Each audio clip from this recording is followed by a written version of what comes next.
Oke, sudah terekam. Dengan bobot SKS-nya adalah ya 3 SKS. Adapun RPS ini selalu kami perbarui dalam setiap tahunnya. Untuk pembaruan terakhir untuk mata kuliah manajemen finansial kami lakukan pada tanggal 5 Agustus tahun 2021 dan sudah disetujui oleh Korprodi.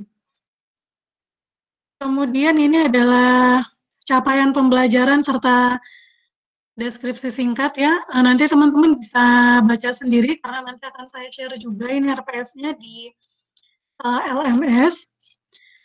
Nah, kemudian bahan-bahan kajian apakah yang akan kita pelajari di mata kuliah ini? Jadi ada beberapa bahan kajian. Bahan kajian yang pertama adalah prinsip-prinsip manajemen finansial, kemudian konsep biaya, konsep nilai uang, kemudian metode perhitungan bunga, itu yang metode ekonomi teknik sampai rate of return ini adalah metode perhitungan biaya investasi.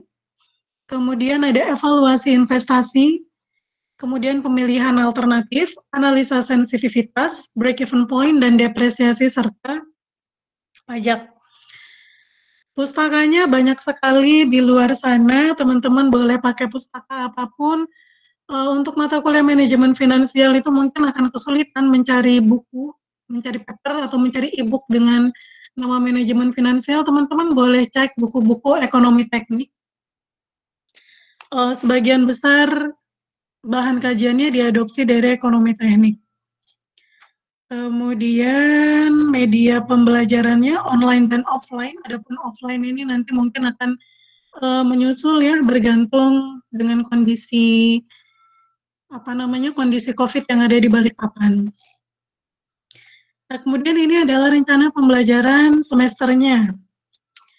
Yang pertama, jadi dalam satu semester perkuliahan itu diadakan selama 16 kali tatap muka atau 16 minggu, di mana 2 minggunya kita gunakan untuk evaluasi tengah semester dan evaluasi akhir semester. Sehingga penyampaian materi itu akan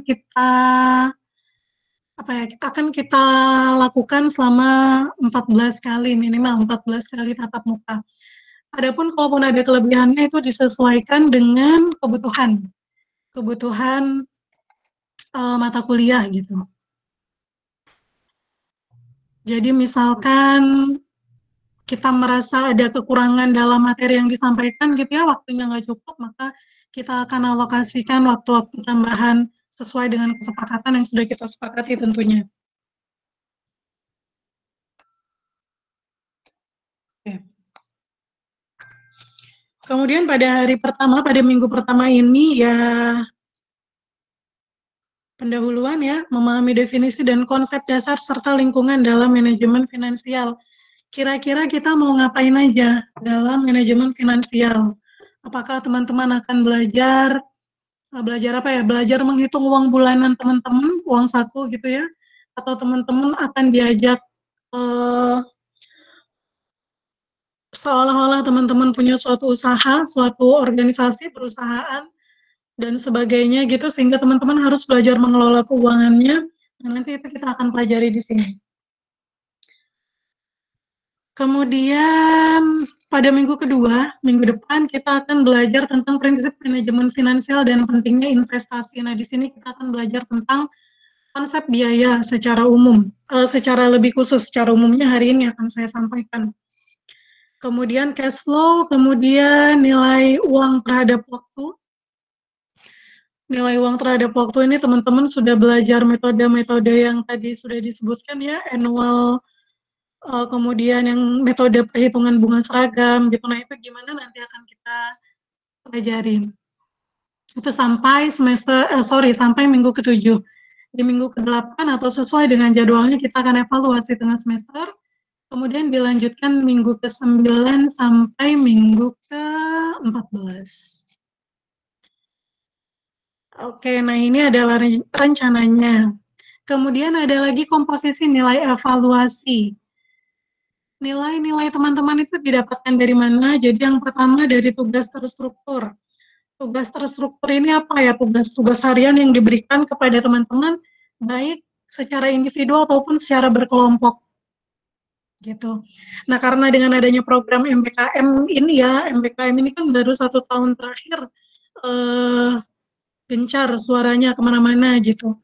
Nah, jadi kalau dari program MBKM sendiri mungkin teman-teman juga sudah banyak yang tahu, banyak yang mengikuti program MBKM di luar ITK juga. Dewasa ini kita tuh sering sekali dituntut untuk dapat bekerja secara berkelompok gitu.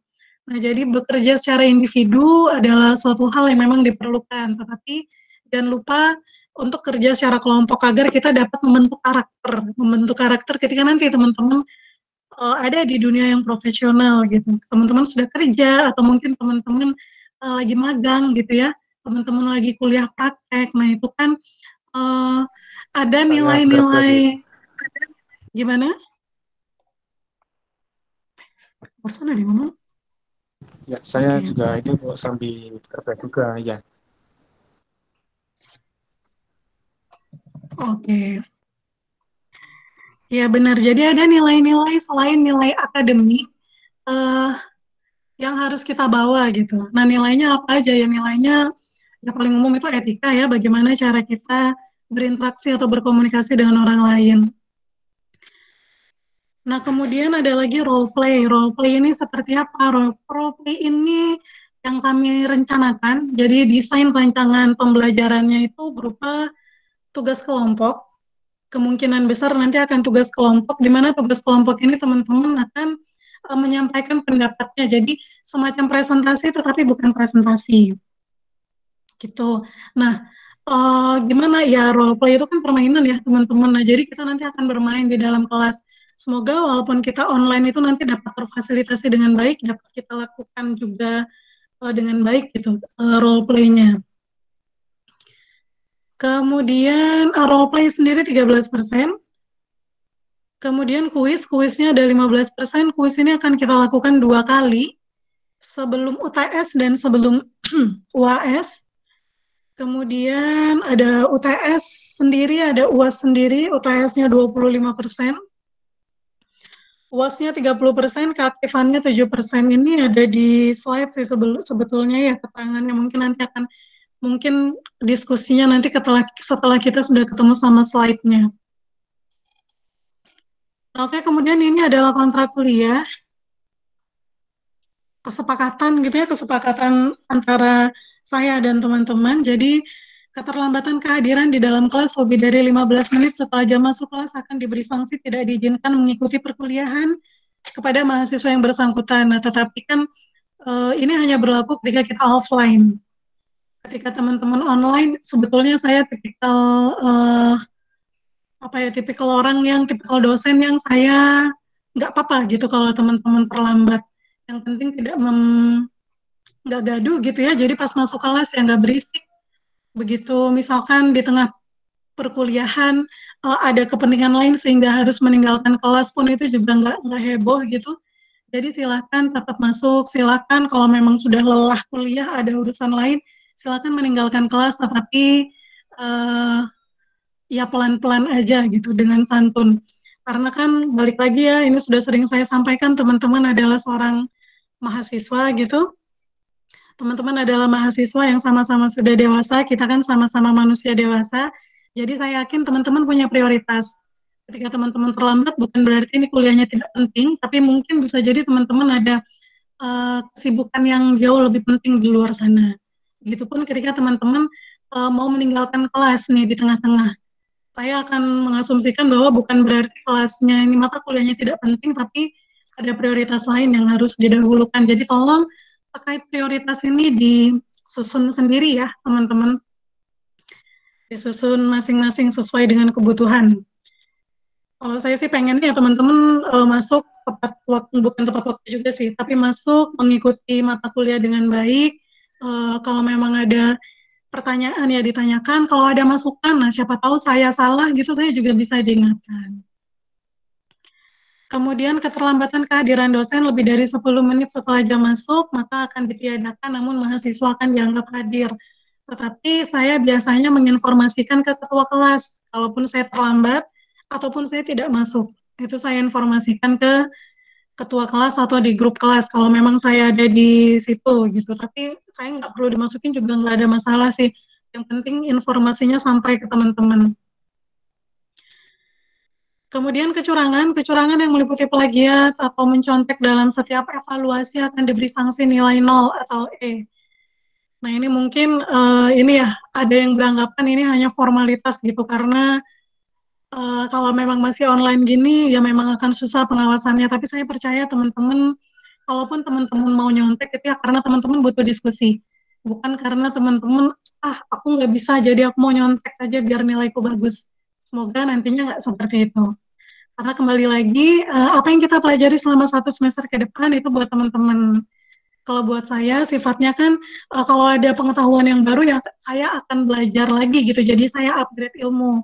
Tapi kan kalau buat teman-teman itu selain teman-teman upgrade ilmu, teman-teman kan juga apa ya, mempelajari ilmu yang baru gitu. Nah, jadi tolong dimanfaatkan dengan baik dan dimaksimalkan. Kemudian ketidakhadiran pada waktu tugas kelompok atau presentasi, ini mungkin salah satunya role play, itu akan diberi sanksi nilai 0 kepada mahasiswa yang bersangkutan. Gitu, kecuali memang ada kondisi-kondisi tertentu yang dia tidak bisa hadir.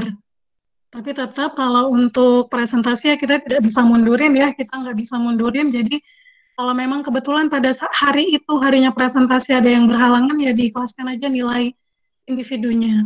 Untuk nilai kelompok saya akan tetap memberikan, kecuali ada laporan dari teman-teman sekelompoknya bahwa ada yang tidak aktif gitu. Jadi misalkan si A ini nggak aktif, kemudian kelompoknya si A melaporkan, dan setelah dikonfirmasi ke si A, ya memang benar tidak aktif, nah maka mungkin bisa jadi dia tidak akan mendapatkan nilai kelompok. Gitu. Jadi kalau nggak hadir pada saat presentasi atau pada saat role play, ya itu akan berefeknya ke diri teman-teman sendiri. Maksudnya ke individunya ya, bukan ke kelompoknya. Kemudian keterlambatan pengumpulan tugas, baik tugas itu individu atau kelompok, akan diberi sanksi pengurangan nilai evaluasi pada variabel penilaian tersebut sebesar 2 poin per hari. Gitu. Jadi kalau teman-teman terlambatnya 3 hari, maka akan dikurangi 6 poin dari nilai tugasnya. Maksimal keterlambatan 30 hari setelah melewati hari ke-30, jadi hari ke-31 sampai selesai nanti, dianggap tidak mengumpulkan. Kenapa seperti itu? Karena karena di semester lalu saya menemui ada mahasiswa yang terlambat sampai 90 hari. Nah, jadi kalau udah ini ya, baru keinget gitu, udah sebulan lebih nih, udah mending nggak usah ngumpulin, nggak apa-apa, karena tidak akan saya nilai. Gitu. Karena rasanya keterlambatan 30 hari pun ini sudah, ini ya ini telat banget gitu. Apalagi kalau sampai akhir semester. Ya, kemudian jika ada laporan kekurang aktifan atau ketidakaktifan satu atau lebih mahasiswa dalam satu kelompok oleh pimpinan kelompok, maka akan diberi sanksi kurangan nilai tugas kelompok sebesar 50% kepada mahasiswa yang bersangkutan. Nah, jadi tadi si A nih Bu, dia nggak masuk hari ini karena kenapa gitu. Otomatis si A ini tidak akan dapat nilai individu pada saat dia presentasi. Tetapi ternyata selain dia tidak hadir, dia juga tidak aktif dalam kelompoknya. Jadi dikasih tugas, dibagiin tugas, nggak mau mengerjakan. Kemudian diajak koordinasi susah gitu.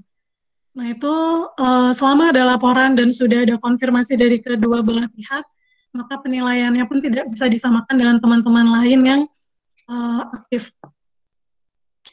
Kemudian untuk kehadiran, jadi mahasiswa yang tidak memenuhi syarat kehadiran 80% akan mendapatkan nilai E, ini sudah peraturan akademik ya, peraturan akademik, jadi tolong untuk absensi, kembali lagi saya nggak akan cross-check gitu ya, jadi misalkan Irwan nih, Irwan di absensi masuk, padahal Irwan nggak masuk, saya nggak akan cross-check, jadi silakan itu menjadi tanggung jawab mahasiswa, tanggung jawab teman-teman, gitu, jadi waktunya absen, silakan absen. Untuk absensi, tadi itu katanya ada yang belum bisa ya, tapi silakan dicoba. Untuk absensi selalu saya buka di hari kita kuliah, jadi ini kan kita kuliahnya hari Senin, absensi bisa teman-teman akses dari jam 00:05, jadi tadi dini hari, jam 12:05 itu teman-teman sudah bisa akses sampai nanti jam 23:50, jam 11:50, jam 12 kurang 10 menit ya. itu tetap bisa akses. Jadi kalau misalkan pas kuliah lupa absen atau ada yang error di absennya, silakan dicoba sampai nanti tengah malam.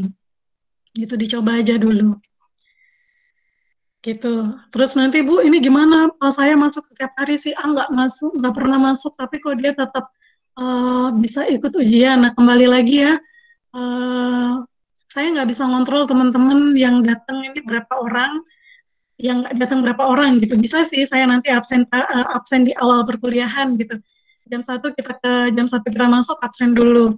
Tapi kan itu nggak menjamin ya setelah selesai absen 10 menit kemudian lah masih ada kasih mahasiswa tersebut atau enggak gitu. Atau misalkan ada sih tapi nggak dengerin. Nah itu kan eh, saya pun nggak bisa mengontrol sedetail itu gitu. Nah jadi untuk absensi saya serahkan ke teman-teman. Jadi tolong dilengkapi syarat administrasinya dengan rapi. Kemudian mahasiswa yang melakukan kecurangan dalam pengisian daftar hadir akan diberi sanksi tidak lulus. Nah ini rasanya akan kecil kemungkinannya karena daftar hadirnya kan lewat LMS masing-masing ya, jadi loginnya juga pakai ini masing-masing. Kemudian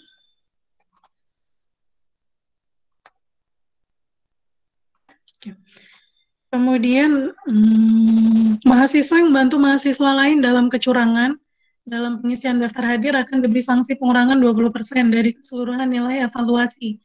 Sekali lagi, peraturan ini rasanya hanya berlaku ketika offline. Kalau online kan balik lagi, saya nggak tahu ini, misalkan ada yang login pakai akun temennya terus ngabsenin gitu kan, nggak bisa dikontrol sampai sedetail itu. Jadi ya saya harap teman-teman sih tidak punya masalah administrasi ya, jadi tolong diikuti sesuai dengan peraturan akademik yang ada. Kemudian mahasiswa yang tidak hadir pada saat kuliah, ini mau pada saat kuliah biasa, atau kebetulan dia presentasi, atau pada saat kuis, atau pada saat ujian, kemudian nggak mau tidak masuk tanpa izin gitu, nggak mau apa ya, mohon melengkapi surat-surat administrasinya. Misalkan kalau sakit ya kasih surat dokternya. Atau misalkan ikut lomba nih ya, kan yang bisa diklaim itu hanya sakit dan ikut lomba ya. Jadi kalau teman-teman izin karena pindah kos gitu atau pindah rumah ya, itu tidak bisa difasilitasi secara akademik. Nah jadi ya hanya dua itu aja. Kalau sakit ada surat sakit, kalau memang ikut lomba ada keterangan bahwa teman-teman ikut lomba pada instansi tersebut, entah itu berupa pengumuman atau berupa undangan seleksi yang kebetulan seleksinya pada hari itu dan lain-lain. Oke, baik, terkait kontrak kuliah, apakah ada yang perlu kesepakatan ulang teman-teman dari poin berapa nih ya? Ya, dari poin-poin yang ada di sini.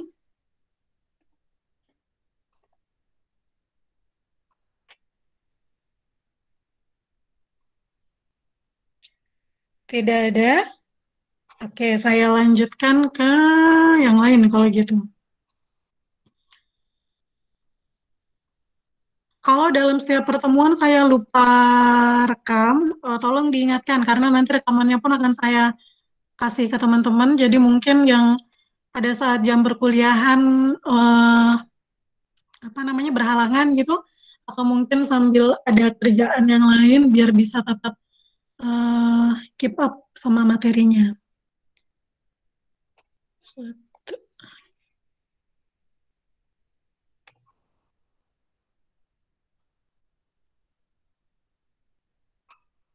Absen di LMS itu sudah saya generate untuk 1 semester, jadi tolong dicoba lagi. Karena kalau di data saya ini sudah... Izin Bu. Iya, gimana? Irwan Rahmadani, mungkin ada beberapa kesalahan di AM sama PM-nya Bu. Saya gitu. izin saran Bu, mungkin bisa dikasih dari 1 PM aja ke 11.55 PM. Apanya ini absen? Dari waktunya Bu, mungkin bisa dari jam 1 PM aja. Oh, pada saat kuliah ya? Iya Bu, di LMS Bu, yang absensinya. Oke, nanti saya rubah ya. Baik Bu. Terima kasih. Ya ampun, Bu, salah. sementara belum bisa itu ya Bu, belum bisa login ajukan presensi. Iya Mas. Belum bisa. Nanti Ya Bu, tolong baik Bu. setelah perkuliahan dicek kembali. Saya coba sesuaikan dengan tadi ya waktunya kali ya. Baik Bu, terima kasih. Sama-sama. Oke, tadi sampai mana ya? Oh ya, rekaman. Jadi kalau saya lupa merekam, tolong saya diingatkan teman-teman karena seluruh rekaman perkuliahan itu akan saya berikan ke teman-teman. Nanti saya buatkan Google Drive-nya. Silahkan diakses di situ. Baik, Bu. Oke. Sebentar. Sorry.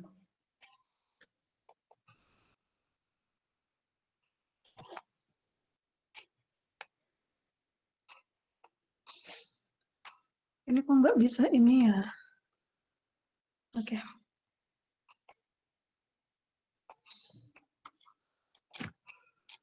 Nah ya oke, nah untuk mata kuliah manajemen finansial, deskripsi mata kuliahnya kita ketemu jam 13.15 WITA ya. Jam 13.15 sampai jam 15.45 di sini seharusnya, tapi sih kalau biasanya tidak akan full 3 SKS tatap muka. Jadi tolong teman-teman mungkin yang ada di WIB atau WIT disesuaikan jam 13:15 WITA waktu Indonesia bagian tengah. Kemudian ini peraturan perkuliahan tadi sudah sempat kita diskusikan di RPS-nya, atau mungkin kalau ada yang mau dirubah silakan sebelum kita mulai kuliah atau sudah kita sepakati. Oke, kita sepakati ya. Oh, kemudian satu lagi nih, open camp. Bagaimana dalam perkuliahan, apakah boleh open camp atau enggak? Nah, saya tidak memaksa teman-teman untuk open camp. Jadi kalau pada saat perkuliahan, bebas sih, mau open camp boleh, mau tidak boleh. Tetapi pada saat kita role play dan ujian tengah semester maupun ujian akhir semester, dan role play, karena role play itu kan kita nanti diskusi bareng. Nah, baru di situ yang wajib open camp. Diusahakanlah untuk bisa open camp. Kalau kuliah biasa sih, enggak ada masalah.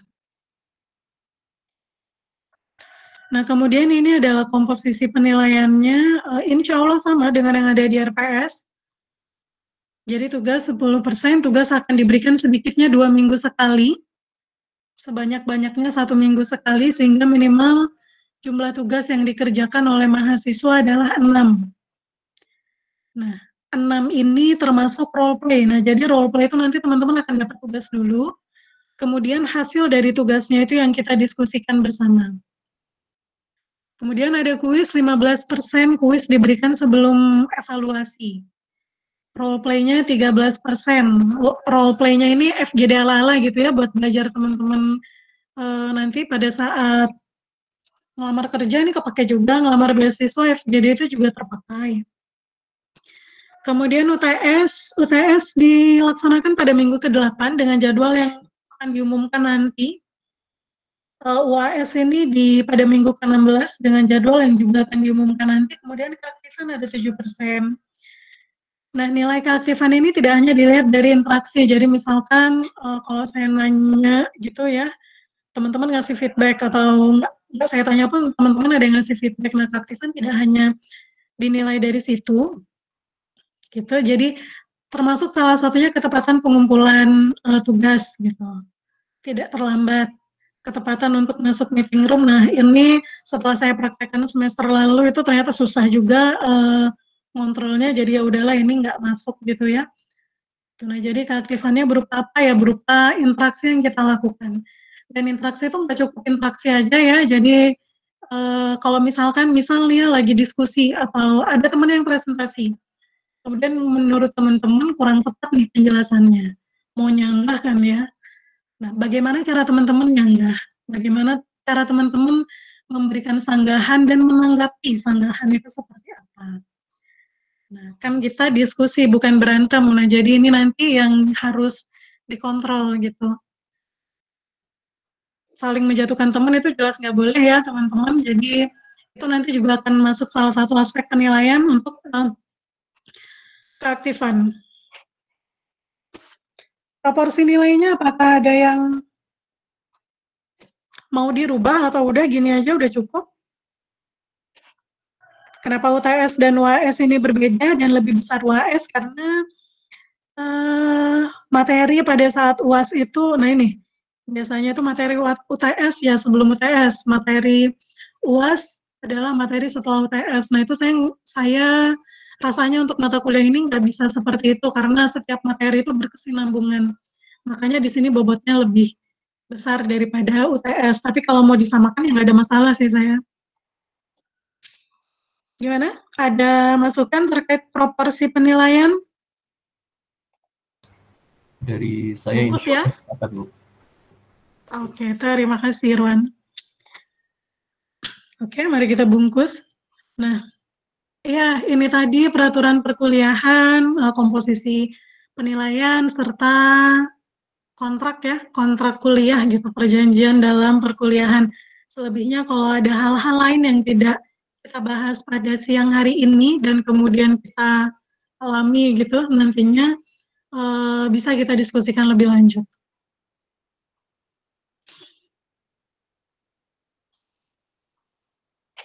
Nah, selanjutnya ini beberapa pengantar terkait manajemen finansial. Mungkin sebelum ke pengantar ini ya, saya mau kenalan boleh dari teman-teman yang MPKM? Boleh ya? Boleh, ya. Boleh. Terima kasih, ini saya dari absen aja sih. Maulana, Mas Maulananya udah ada di sini? Ada Bu, saya Bu. Oke, Mas boleh perkenalan? Mungkin dari mana, dipanggilnya siapa? Oke. Assalamualaikum warahmatullahi wabarakatuh. Waalaikumsalam warahmatullahi wabarakatuh. Perkenalkan, nama saya Maulana, asal Banyuwangi, Jawa Timur. Asal kampus Universitas 17 Agustus 1945 Banyuwangi. Terima kasih. Ini dipanggilnya siapa? Maulana gitu ya? Bebas sih Bu, kadang ada yang Bebas. panggil Karena, ada yang panggil Maul. Oke deh. Nah, Oke, ini Mas Maulana, terima kasih. Kemudian Melati Permata Julian, sudah ada?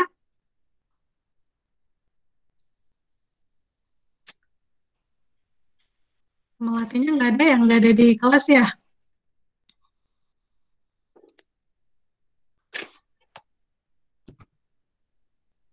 Melati, oh ya nggak ada. Kemudian Sherly Margareta, tadi ada nih saya lihat di chat. Hadir Pak, Bu. Iya, silakan Sherly perkenalan. Assalamualaikum warahmatullahi wabarakatuh. Waalaikumsalam warahmatullahi wabarakatuh. Perkenalkan, nama saya Sherly Margareta. Saya yang lolos dari pertukaran mahasiswa itu dari Universitas Juanda, Bu. Oke, itu di mana? Itu di Bogor, Bu. Oh, di Bogor. Ya. Kita punya dari Banyuwangi, dari Bogor. Oke, terima kasih Sherly. Dipanggilnya Kasih, Sherly Bu. ya? Ya, Sama-sama. kasih Ibu. Iya, sama-sama. Selanjutnya Siti Anggraini. Ada tadi kayaknya. Maaf Ibu, tadi Siti Anggra ini dia izin ke toilet. Oh gitu. Oke, nanti kita panggil lagi deh. Ya, Bu. Teguh Fitrianto. Ya, Bu. Mas. Iya, Assalamualaikum Mas. warahmatullahi wabarakatuh, Bu. Waalaikumsalam. Izin perkenalkan, Bu. Saya Teguh Fitrianto dari Universitas 17 Agustus Semarang, Bu. Oh, oke. Biasa dipanggil Teguh. Oke, Mas Teguh. Terima kasih Mas Teguh. Oke, ini tadi ada Sama-sama, Bu. Mas Maulana dari Banyuwangi, Mbak Sherly dari Bogor ya, sama Mas Teguh dari Semarang, Bu. mana tadi Mas? Dari Semarang. Semarang, ya. Iya, oke. Terima kasih. Ini mungkin dari perwakilan teman-teman teknik industri ada yang mau kenalan, boleh diwakilin ketua kelas kali ya? Irwan? Baik, Bu.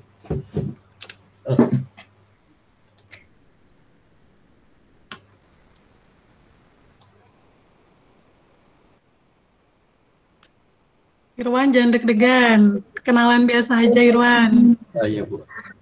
Baik, bismillahirrahmanirrahim. Assalamualaikum warahmatullahi wabarakatuh. Perkenalkan nama saya Waalaikumsalam warahmatullahi wabarakatuh. perwakilan dari teman-teman industri 19. Saya di sini mahasiswa semester 5 angkatan 2019, domisili Penajam Pasir Utara. Terima kasih. Oke. Terima kasih Irwan. Nah tadi ini ada ini Mbak siapa namanya? Mbak Siti Anggra ini ya? Udah balik dari toilet Mbak? Udah. Oke, silakan perkenalan dulu. Assalamualaikum warahmatullahi wabarakatuh. Perkenalkan semuanya, nama saya Siti Anggraini, biasa dipanggil Anggra atau Anggraini. Asalnya Universitas Juanda, semester 3, jurusan akuntansi. Oke, dari Universitas Juanda ini berarti sama kayak Kak Mbak Serly ya?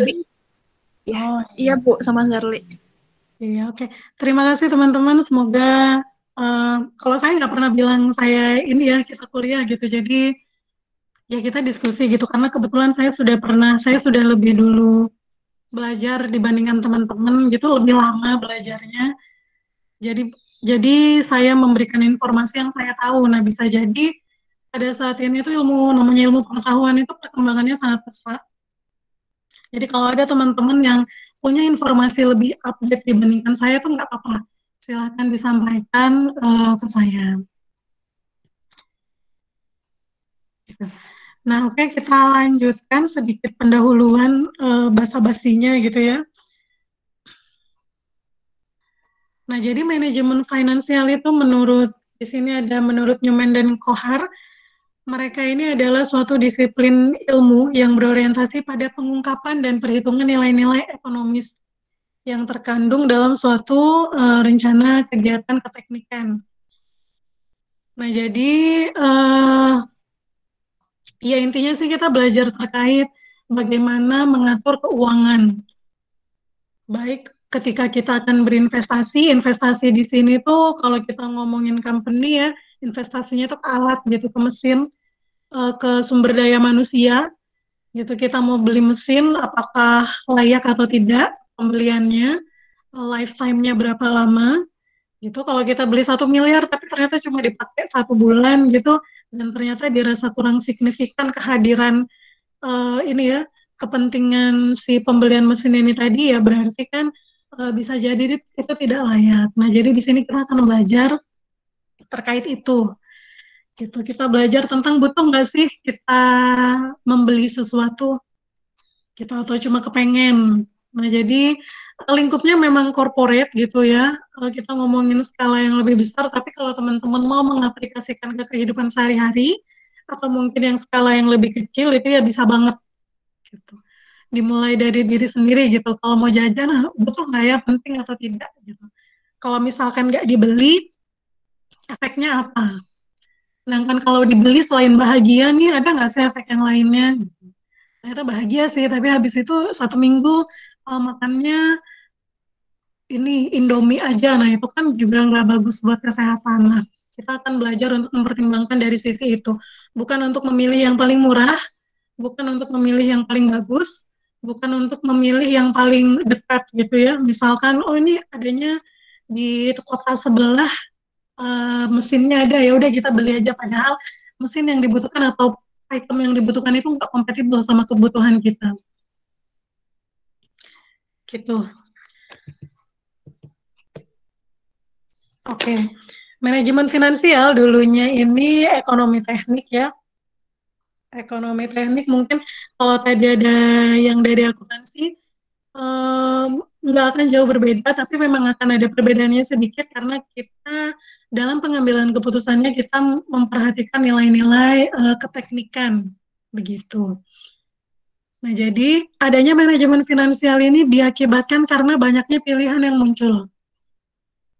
Nah, constraint pilihannya itu macam-macam. Yang paling jelas itu ya uang ya, budget gitu. Budgetnya berapa, harga barangnya berapa yang mau kita beli. Kemudian disesuaikan dengan spesifikasi yang kita pengenin, spek yang kita mau itu gimana. Gitu. Nah, sehingga tujuannya agar nanti keputusan yang dapat diambil itu bisa optimal. Keputusan yang optimal, bukan jadi balik lagi tadi ya, bukan saya beli karena dia murah. Gitu. Saya beli karena dia lagi ngetren. Saya beli karena dia banyak dijual. Gitu. Saya beli karena spare part-nya murah atau mungkin spare part-nya mudah dicari. Nah, jadi lebih alasannya itu memang lebih dia akan optimal gitu ketika kita membeli item tersebut. Nah, kemudian dalam manajemen finansial, lingkungan-lingkungan yang dipertimbangkan itu tidak hanya lingkungan ekonomi, tetapi juga lingkungan fisik. Nah, ini ya lingkungan fisik ada segala hukum-hukum fisika, termodinamika, mekanika fluida. Ini kenapa? Karena kita ngomonginnya mesin, gitu. Kita ngomonginnya mesin. Jadi ketika kita membeli mesin kan kita harus tahu dulu nih lokasi yang kita punya itu bagaimana, storage-nya bagaimana atau penyimpanannya itu nanti kondisinya seperti apa. Nah, itu yang harus dipertimbangkan. Jadi tidak hanya dari segi kondisi ekonominya gitu ya, tidak hanya dari harganya atau mungkin nilai purna jualnya, tetapi juga dari kemampuan kita untuk merawat. Gitu. Nah, ini biasanya harusnya nggak boleh ditaruh di lokasi yang lembab. Nah, ternyata kita nggak bisa provide nih lokasi yang kering gitu. Lokasi yang kita punya lembab semuanya. Nah, itu kan juga merupakan salah satu variabel yang harus dipertimbangkan dalam mengambil keputusan. Nah, kemudian efisiensi fisik dan ekonomi. Nah, kalau ngomongin efektif dan efisien, saya yakin teman-teman sudah sering dengar ya di mana-mana gitu. Apapun yang kita lakukan harus efektif dan efisien. Nah, begitupun juga dengan finansial, apalagi finansial. Nah, aplikasi dalam ilmu tekniknya adalah untuk memperoleh hasil akhir atau jasa setinggi mungkin persatuan input. Gitu. Artinya, kalau kita memproduksi suatu barang, itu kan kita punya harga produksinya, biaya produksinya nih. Nah, ketika kita memproduksi barang tersebut, biaya produksinya misalkan 100.000, dan kita akan menjual barang tersebut, itu bisa kita jual di atas 100.000. Itu kenapa? Karena ya kalau biaya produksinya 100.000, otomatis untuk mendapatkan keuntungan atau biar cepat balik modal, itu kan kita harus menjual di atas 100.000 itu tadi.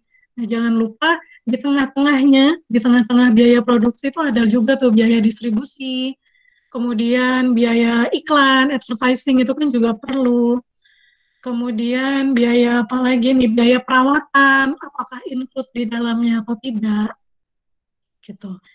Nah, jadi untuk menentukan apakah harga jual yang kita berikan di pasar itu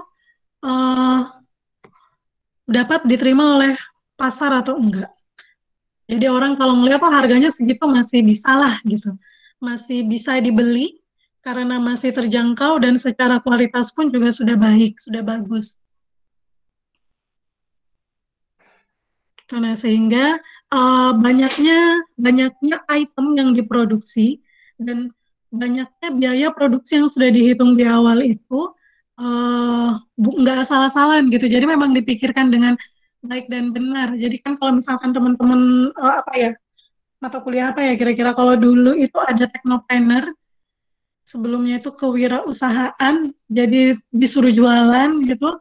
Misal jual gorengan. Jual gorengannya 5.000 dapat 4. Nah, padahal modalnya sendiri itu 5.000 itu bisanya dapat 5, jadi 1.000-an. Tapi teman-teman jualnya 1.250. Secara hitungan angka itu memang sudah untung. Tetapi dari selisih 250 itu apakah ada biaya lain yang tidak diperhitungkan di dalam situ? Nah, itu yang harus dipikirkan. Tuh. Nah, kemudian ini efisiensi fisik dan ekonomi, annual rate of return, ini mungkin teman-teman juga sudah pernah belajar mungkin untuk mahasiswa ITK-nya kemarin di semester lalu udah belajar di analisis biaya. Ada yang namanya annual rate of return, di mana rate of return ini, digunakan dalam proses evaluasi bagaimana tingkat efisiensi peralatan sebelum habis masa pakainya. Jadi dia tuh bisa dipakai berapa lama. Teman-teman beli laptop nih, laptop itu lifetime-nya kan 4-6 tahun. Nah, jadi kalau kita beli laptop sekarang di tahun 2021, kita kan mengasumsikan ini bisa dipakai sampai 2026 gitu. Nah, untuk kita bisa yakin dia bisa dipakai sampai 2026 itu kita harus ngelihat spesifikasi apanya nih. Spesifikasi dalam laptop itu mana yang perlu kita pertimbangkan. Itu pertimbangan setiap individu, setiap organisasi kan berbeda. Nah, hari ini maksudnya annual rate of return ini apa, net profit itu apa, modal itu apa, ini nanti akan kita bahas di pertemuan berikutnya. Jadi ini tuh kayak apa ya, garis besarnya aja, ini loh yang akan kita bahas nanti selama kurang lebih berapa, berarti 3-4 bulan, 4 bulan ya, kurang lebih 4 bulan ini. Nah, sebagai contoh dalam keuangan gitu ya, dalam memanage keuangan, di sini contohnya adalah seorang pengusaha mengeluarkan miliaran rupiah untuk membeli mesin baru.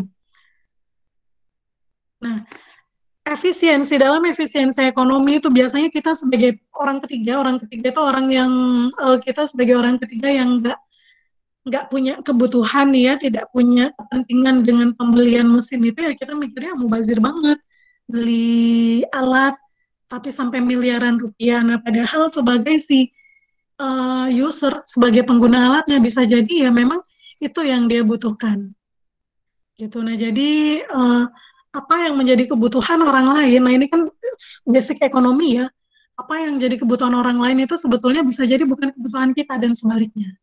Apa yang kita butuhkan bisa jadi buat orang lain itu bukan kebutuhan. Simpelnya, ada teman-teman yang mungkin dulu sebelum pandemi 1 minggu sekali harus nonton nih ke bioskop. Gitu. Tapi ada juga yang ngapain sih nonton, buang-buang uang. Nah, itu kan sebetulnya pro kontra yang nggak perlu kita permasalahkan ya, karena setiap orang kebutuhannya berbeda. Bisa jadi yang satu emang hobi nonton, dan yang satunya hobinya masak. Nah, jadi malah yang satu ini tadi nggak bisa nih kalau seminggu nggak masak. Gitu. Kemudian yang kedua, ibu rumah tangga menyimpan uang di bank setiap bulan, sehingga pada suatu saat dia bisa membeli rumah. Jadi ini nabung ya. Ibu rumah tangganya nabung rutin setiap bulan, misalkan per bulannya nabungnya 1 juta rupiah. Nah, orang-orang yang paham investasi pasti mikirnya, oh kenapa nggak reksadana aja? Itu kan uangnya bisa ditaruh aja di situ, tingkat suku bunganya sekarang berapa, tahun depan udah balik. Sudah nambah, bukan balik ya. Sudah nambah sekian rupiah, jadi awalnya reksadananya 1 juta, kemudian nanti tahun depan kalau mau ngambil, nambah nih 100.000. Jadinya kan udah punya uang 1.100.000, daripada nabung setiap bulan. Nah, kembali lagi, ada orang-orang yang masih belum melek investasi, atau mungkin ada orang-orang yang masih jauh dengan fasilitas investasinya gitu. Jadi misalkan kayak di desa banget gitu ya, mau ke kota aja, mau ke tempat yang ada pelayanan publiknya itu aja butuh waktu 1 jaman gitu. Nah, itu udah mager kan di jalan. Nah, jadi ya udahlah, yang bisa dilakukan hanya menabung setiap bulan. Tuh. Kemudian yang terakhir, Andi membeli motor seharga 45 juta. Nah, jadi efisiensi ekonomi satu individu, satu organisasi, satu perusahaan, satu badan usaha dengan yang lainnya itu tidak mesti sama. Nah, jadi nggak bisa nih kalau misalkan teman-teman punya usaha yang sama dengan temennya, usahanya sama-sama jual pulsa gitu. Temennya tiba-tiba stok pulsanya 100 juta. Nah, kita stok pulsa ini per bulan, stok pulsa per bulan masih 1 juta aja. Nah, terus kita bilang, pokoknya aku juga harus 100 juta. Nah, itu kan nggak bisa dikejar kalau memang kita tidak punya alasan buat ngejar. Jadi kalau yang ngapain kita top up 100 juta gitu, toh kebutuhan per bulannya itu hanya 600 sampai 800 ribu aja rata-rata. Nah, yang 100 juta nih kok bisa ya? Mungkin dia ininya, apa namanya, yang suka ngebagiin ke konter-konter gitu. Itu apa namanya, saya nggak paham. Pokoknya itulah ya. Nah, gitu. Itu yang harus dipahami dalam konsep manajemen finansial. Kalau teman-teman nanti kerja, atau teman-teman praktekkan di kehidupan masing-masing lah ya. Oh, si A beli laptop padahal baru tahun ketiga kuliah. Jadi laptopnya tuh baru berumur 3 tahun kok sudah beli laptop. Gitu. Nah, padahal ya bisa jadi alasannya karena ternyata laptop yang lama digunakan adiknya gitu, adiknya sekolah karena sekarang kan sekolahnya online, jadi terpaksa dia beli laptop yang baru. Oke. Selanjutnya ini adalah kegiatan dalam proses engineering. Ya. Kegiatan dalam proses engineering yang pertama adalah penentuan tujuan. Yang kedua adalah mengidentifikasi faktor-faktor strategisnya. Yang ketiga, penentuan metode. Yang keempat, evaluasi engineering plan. Dan yang kelima, pengambilan keputusan. Nah, kalau kita bahas satu-satu, yang pertama adalah penentuan tujuan. Ketika kita dalam memutuskan membeli sesuatu ini, jangankan kita beli mesin yang harganya ratusan juta ya, atau sampai miliaran, itu kan banyak juga mesin-mesinnya. Kayak di lab laboratorium terpadu di ITK itu kan banyak sekali alat-alat laboratorium yang harganya fantastis. Nah, apakah kita boleh membeli? Boleh. Apakah itu termasuk buang-buang uang? Ya tergantung, kembalikan lagi ke tujuannya. Ada tujuannya atau enggak? Kayak misal teman-teman karena sekarang kuliahnya online, maksa nih ke orang tuanya pokoknya aku mau beli tablet gitu. Untuk apa? Biar enak mobilitasnya gitu kan. Kalau pakai handphone mungkin kekecilan. Kalau pakai laptop ini ya, laptop itu kan makan ruang gitu, makan tempat gitu. Jadi kalau mau pindah ke ruang tamu repot, mau pindah ke kamar repot gitu, mau dibawa ke kamar mandi juga ya susah gitu. Akhirnya kalau pakai tablet itu rasanya lebih enak mobilitasnya. Nah, itu teman-teman sudah punya tuh tujuan, fungsinya, tujuan dari segi fungsi, tapi dipikirkan lagi tujuan yang lain. Penting atau enggak sih? Kayak, apakah memang sesering itu teman-teman berpindah dari satu tempat ke tempat yang lainnya? Apakah memang semerepotkan itu ketika pindah dari satu tempat ke tempat yang lainnya? Apakah memang ini yang paling penting ya, apakah memang ada budgetnya? Kemudian, apakah tidak ada solusi lain selain membeli? Jadi harus punya tujuan dulu. Untuk apa gitu? Untuk apa kita harus beli? Untuk apa kita harus investasi ke alat tersebut? Untuk apa kita harus, kenapa kok kita harus menahan, membeli malah? Kalau kita nggak mau beli pun kita juga harus punya tujuannya. Nantilah nunggu diskon, nah itu kan salah satu tujuan juga. Jadi yang penting punya tujuan.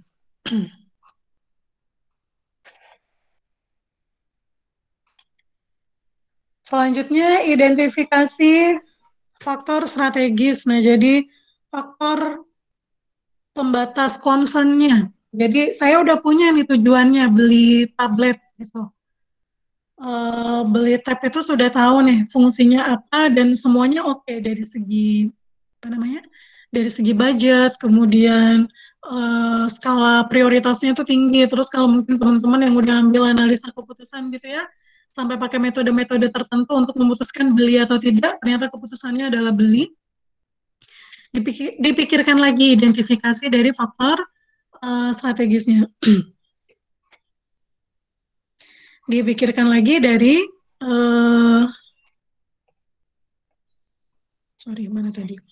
Faktor strategisnya, concern-nya apa aja nih yang kira-kira menjadi batasan gitu. Kayak misalkan budget udah ada, tapi kalau namanya budget itu kan berarti uang yang memang sudah uang yang udah dialokasikan untuk hal tersebut. Nah, tapi kira-kira zaman lagi pandemi gini, ini kalau beli tab 2 juta sebetulnya lumayan ya kalau ditabung untuk beli paket data gitu misal. Atau mungkin ini kalau beli atau nggak pasang wifi aja, atau malah mungkin ini bikin meja kerja sendiri gitu, meja belajar sendiri.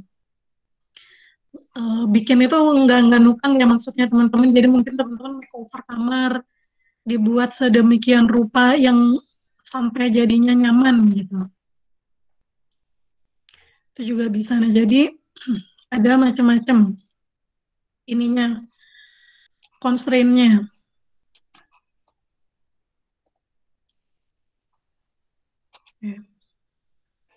Kemudian, nah dari mengidentifikasi faktor strategis ini, nanti teman-teman akan dapat kesimpulan lagi nih. Oh ya, ternyata butuh kok tablet gitu. Walaupun mungkin memang uangnya, dananya itu bisa dialokasikan untuk hal yang lain, tapi ini laptopnya, laptop yang saya punya, itu kalau nggak dicolok nggak bisa. Sementara di Kalimantan cukup sering mati lampu gitu ya. Itu kan bisa menjadi salah satu alasan penguat. Kenapa kok kita harus membeli? Atau kenapa kok kita harus berinvestasi ke hal tersebut? Astagfirullah, maaf. Kemudian penentuan metode. Nah, setiap metode yang digunakan mungkin akan menghasilkan faktor strategis yang berbeda. Setiap kemungkinan ini seharusnya dievaluasi untuk dapat menentukan metode mana yang lebih berhasil dilihat dari segi ekonomi keseluruhan. Nah, jadi metodenya ini kalau kita ngomongin investasi nih ya, kalau kita ngomongin investasinya berupa barang gitu. Saya mau beli rumah tapi untuk disewakan. Nah, saya mau beli rumah, harga rumahnya 400 juta. Padahal masih ada nih rumah. Jadi masih ada rumah yang bisa ditinggali dan masih layak. Gitu. Itu masih ada. Kira-kira untuk apa kita beli? Oh, ternyata ada budgetnya. Kemudian, iya sih ada budgetnya, tapi ya buat apa? Kok punya rumah sampai banyak tapi nggak ditempati? Nah, ternyata dia punya rencana sendiri nih. Rencananya maksudnya metode mengembalikan uang. Ini kan kalau kita beli rumah artinya ada uang yang kita keluarin. Ngeluarinnya 400 juta. Ini gimana nih caranya biar 400 juta bisa balik ke kita, ke diri kita lagi gitu. Ke si pembeli. Ya ternyata bisa kok dengan dia itu disewakan. Gitu. Atau mungkin kalau tempatnya kebetulan di dekat daerah wisata jadi Airbnb. Nah, kalau Airbnb itu kan bisa pakai rumah kita sendiri juga ya. Asal ada asal ada ruangan yang kosong. Nah, kemudian setelah sudah di breakdown gitu segala macam alasannya sampai ke hal yang detail, baru ke rencana evaluasi engineering. Jadi ternyata bukan langsung beli ya, jadi dievaluasi kembali.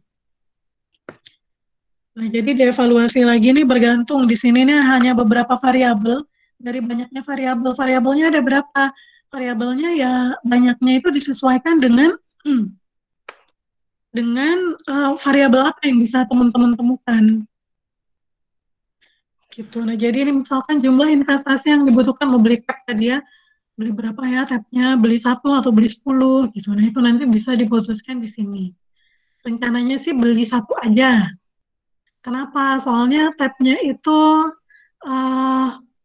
yang makanya emang cuma 1 orang aja dan itu sifatnya umum. Sifatnya umum itu maksudnya bisa dipakai semua kan. Kalau handphone itu pribadi ya, punya saya gitu.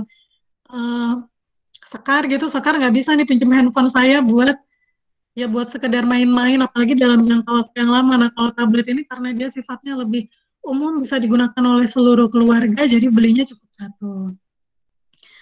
Jadi ditentukan dulu mau belinya berapa, jangan gampang kegoda diskon. Oh, butuhnya 1 nih, tapi kalau beli 1, kalau beli 2 gratis 1. Udahlah beli 2, tapi bingung nanti. Oh, yang 2 itu mau diapain gitu. Kecuali teman-teman yang punya jiwa-jiwa dagang yang luar biasa ya, itu saya punya tuh teman yang kayak gitu. Jadi dia butuh, biasa kalau cewek itu kan makeup ya, dia butuh lipstick. Lipsticknya beli 1 gratis 1, dia punya 3, padahal dia butuh 1, yang satunya ya dia jual dengan harga di bawah harga pasaran. Itu. Nah, kecuali punya rencana seperti itu ya. Kemudian pengaruh waktu terhadap nilai uang. Nah, ini biasanya kalau yang harus dipikirkan itu kalau kita nyicil. Gitu, nyicil kendaraan nih ya. Nyicil kendaraan, nyicil rumah. Nah, rumah itu kan properti. Properti itu kan dari tahun ke tahun biasanya dia itu akan naik. Ada inflasinya gitu. Jadi ngikutin. Nah, sedangkan kalau kendaraan, kalau mobil dia itu kan aset konsumtif. Jadi semakin sering kita gunakan, semakin lama kita gunakan itu nilai ekonomisnya turun. Karena kenapa ya? Karena kalau dia mobil masih baru ya masih enak gitu. Tarikannya lembut gitu. Terus kalau lewat jalan-jalan berlubang yang lubangnya kecil gitu nggak terasa. Cuma kan seiring dia bertambah usia pasti akan ada performanya yang menurun. Sehingga kalau kita beli mobil nih harganya 150 juta. 5 tahun lagi kalau kita jual itu kan pasti dia turun harganya gitu. Jadi bisa jadi di bawah 100 juta malahan. Nah, sementara kita nyicil ini mobilnya, nyicilnya selama 5 tahun. Kalau dihitung-hitung dari DP, uang cicilan, terus cicilan itu kan nggak mungkin nggak pakai bunga ya. Kemudian bunga itu kalau di total-total kita sudah ngabisin uang sebesar 350 juta. Dari harga 150 juta. Berarti kan naik tuh 200 juta. Nah, dalam ilmu ekonomi, apakah itu rugi? Kalau mobilnya itu digunakan sendiri, kegunaan pribadi nih ya. Jadi saya beli mobil untuk saya pakai, nyicil 5 tahun, terus tahun kelima saya jual, nah itu rugi. Kecuali kalau mobilnya itu kita gunakan, kecuali mobilnya itu kita suruh dia cari uang sendiri. Misalkan kita bayar cicilan, tapi dia itu juga disewa sama orang, atau memang itu penyewaan mobil gitu ya, rental mobil, atau mungkin disewakan ke instansi-instansi, perusahaan-perusahaan. Nah itu bisa jadi malah tidak mengalami kerugian yang signifikan dibandingkan kalau kita gunakan sendiri.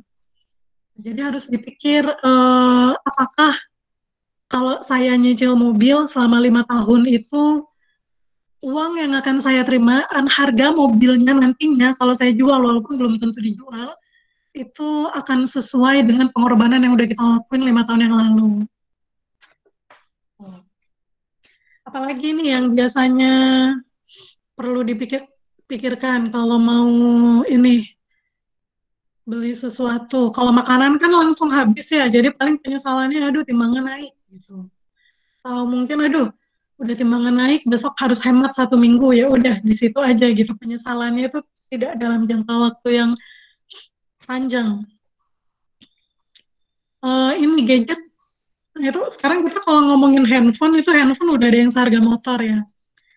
Gitu. Banyak juga orang-orang yang nyicil, yang pakai cicilan, entah pakai cicilan pakai ini, cicilannya itu pakai pihak ketiga, ataupun langsung ke bank tuh pakai kartu kredit atau gimana gitu, itu kan banyak banget. Nah itu kalau pakai kartu kredit sih ini ya ada yang bunganya 0%, tapi kalau berbunga itu gimana?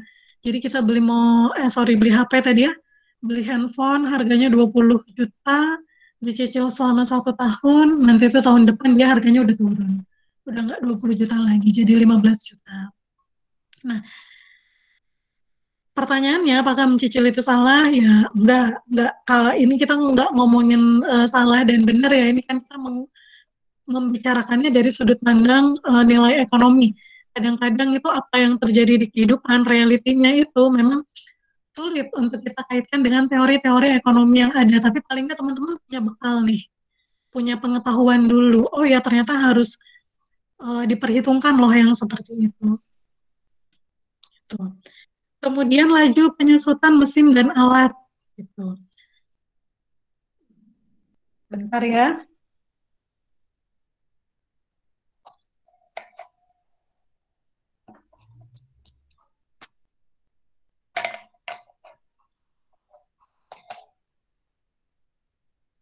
Nah, mesin atau alat atau apapun yang kita beli itu gampang rusak atau enggak ya, gitu. Nah, jadi kita tuh mau beli yang mahal juga harus mikir, tapi beli yang murah atau beli yang biasa aja juga harus dipikirin.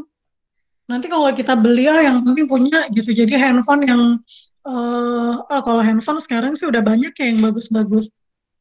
Jadi atau udah beli handphone gitu nggak ngerti mereknya apa, pokoknya dia udah smartphone, speknya itu udah spek yang terbaru dengan apa-apanya yang tertinggi gitu, tapi harganya cuma 500.000 dan itu udah baru gitu. Nah, kita tergoda, tapi harus dipikirkan apakah ketika kita membeli handphone tersebut itu layak atau enggak. Jadi misalkan handphone 500.000-nya dengan spek yang sangat tinggi itu tadi, tapi dipakai sehari 2 hari udah rusak. Gitu. Nah, itu juga perlu dipertimbangkan, apalagi kalau skalanya korporasi gitu. Kita mau beli mesin, mau dipakainya 3 tahun, tetapi dia bisa rusak di dalam waktu berapa 2 tahun gitu. Nah, itu kan akan menimbulkan kerugian di organisasi kita. Kecuali ya emang udah kepepet gitu. Selanjutnya elemen-elemen biaya operasi. Elemen-elemen biaya operasi ini ya biaya perawatan. Kemudian kalau mesinnya elektronik itu dia biaya listriknya. Biaya listriknya itu sesuai dengan kemampuan kita atau enggak. Kemudian biaya tenaga kerja. Nah, biaya tenaga kerja nanti kalau kita jadi beli ini mesin, kita bayar orang lain atau kita bisa pakai sumber daya yang kita punya. Jadi misalkan mesinnya baru, benar-benar baru. Sebelumnya belum pernah didatangkan. Awalnya itu organisasinya itu memproduksi secara tradisional. Tapi karena tuntutan demand dari customer, jadi mau nggak mau harus memproduksi dalam jumlah yang lebih banyak. Nah, kalau seperti itu kan harus punya mesin nih. Solusinya kan dua ya, beli mesin agar dia tidak tradisional, pure tradisional gitu, mau semi-semi tradisional atau malah modern sekaligus, atau menambah karyawan. Nah, cuma kan ini mau nggak mau, walaupun beli mesin atau enggak, ya akan ada karyawan lain gitu yang ditugaskan untuk mengoperasikan mesin tersebut. Nah, kira-kira kalau karyawan lainnya itu kita hire orang lagi, mampu atau enggak? Karena kan kita merekrut orang itu kan nggak sekedar yang penting kita bisa bayar ya, gitu. Yang penting bisa gajian gitu. Nah, tapi kan ada juga hak-hak yang lain. Kalau sekarang tuh hak-hak yang paling dasar itu hak-hak yang paling dasar itu kan BPJS Kesehatan, BPJS Ketenagakerjaan, kemudian fasilitas-fasilitas lain yang memang diberikan oleh perusahaan tersebut dan lain-lain. Kemudian biaya bahan baku. Nah, adakah perubahan biaya bahan baku? Jadi kalau sebelumnya itu hanya pakai 3 bahan baku. Ternyata setelah beli mesinnya itu kita harus nambah nih 1 bahan baku lagi. Ceritanya 1 bahan baku tadi itu sebagai penetralisir antara kerja mesin dengan kualitas untuk menjaga tidak ada pengaruh dari kerja mesin dan terhadap kualitas produk yang kita hasilkan. Nah, jadi penambahannya itu ya intinya sih kita bisa profit atau enggak. Kemudian modal yang dibutuhkan berapa? Jadi modal yang dibutuhkan itu bukan sekedar modal untuk membeli alat atau mesin tersebut, tapi ya tadi itu biaya tenaga kerjanya, biaya bahan bakunya, biaya operasionalnya itu kira-kira berapa?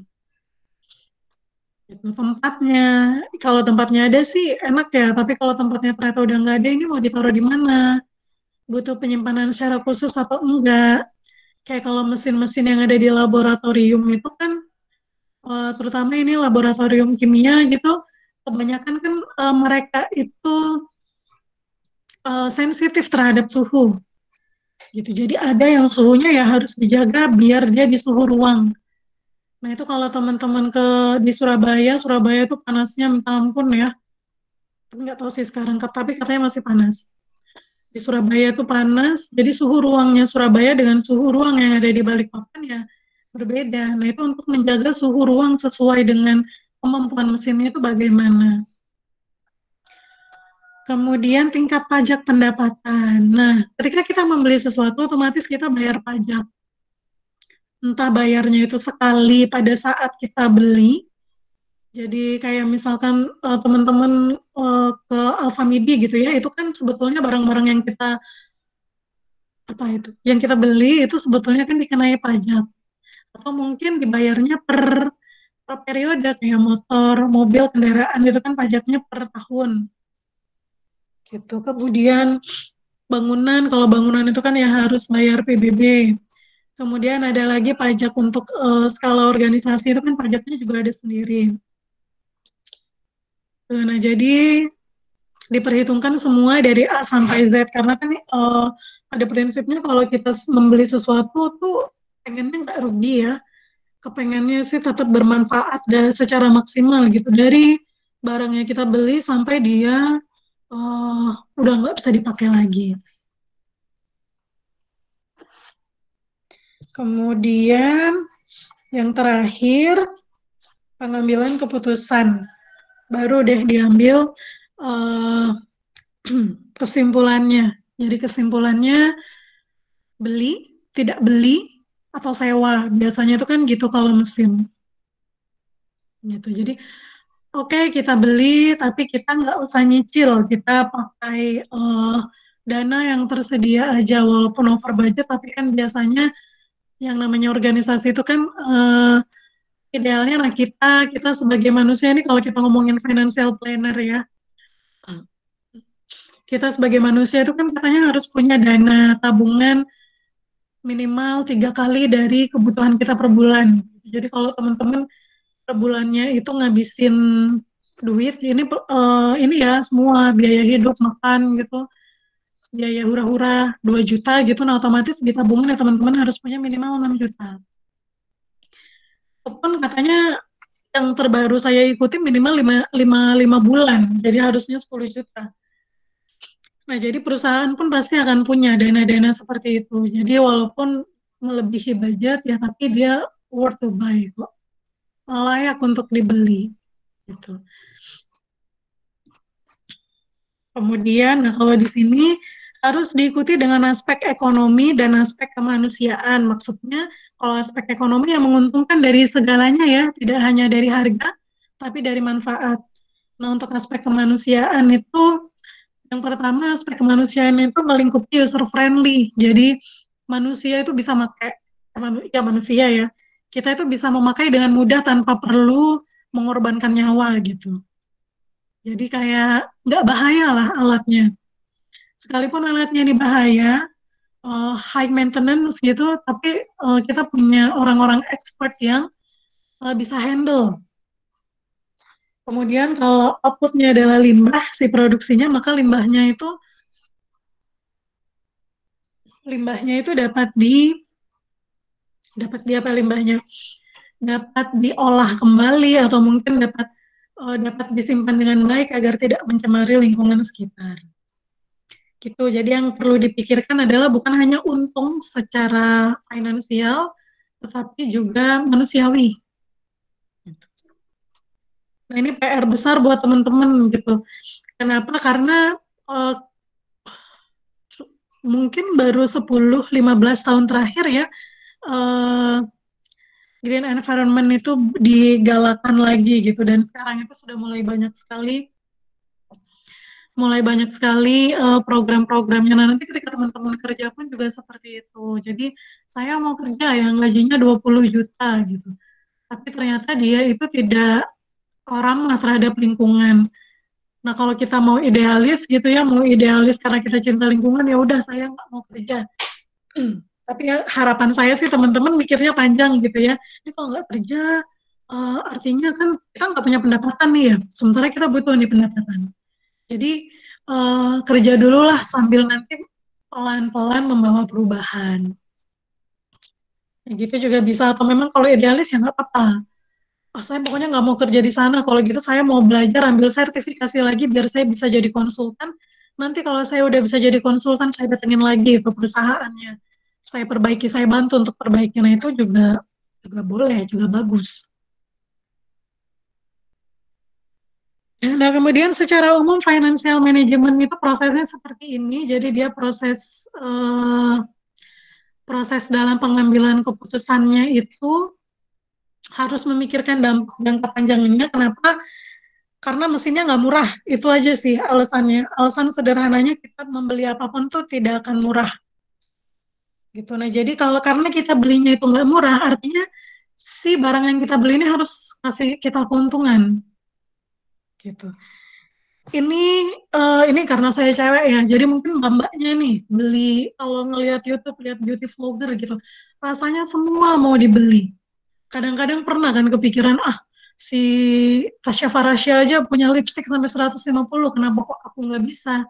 Harus dibedakan. Dia punya item sebanyak itu, tetapi itu bisa menghasilkan uang. Kalau kita kan belum, kecuali memang kita punya keinginan untuk, oke ini akan aku jadikan uang nih nanti suatu saat nanti. Nah itu boleh, nggak apa-apa. Jadi kayak modal di awal gitu. Jadi harus dipikirin dulu ini jangka panjangnya nanti saya pakai apa, gitu. Yang harus diingat itu tidak ada yang nggak ada yang selamanya baik gitu loh. Jadi waduh ini nanti lama-lama akan rusak, waduh performanya akan turun, waduh nanti akan begini, nanti akan begitu, ya itu nggak akan ada selesainya karena mesin apapun itu akan turun daya gunanya gitu, kualitas hasilnya pun juga akan menurun. Tetapi mesin mana ini yang bisa yang masuk ke toleransi perusahaan atau masuk ke toleransi kita.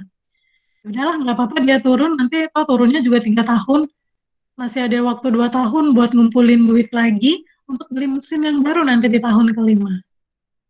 Gitu. Kemudian investasi yang relatif besar. Nah jadi setiap kita membeli tadi ya karena harganya nggak murah pasti kita akan melakukan investasi. Yang perlu diingat investasi yang kita lakukan itu bukan hanya masalah duit.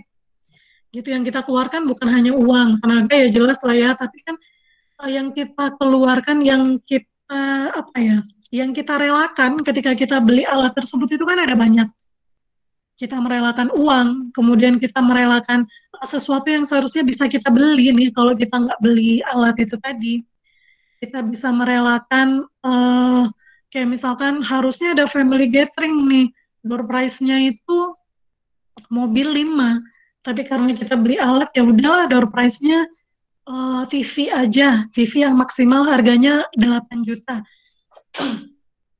Gitu, jadi akan ada yang dikorbankan. Karena investasinya itu sangat besar. Jadi kalau mikirin investasi jangan mikirin duitnya aja, mikirin juga dampaknya. Kalau duitnya nih nggak saya investasikan, dia bisa jadi apa ya sebetulnya?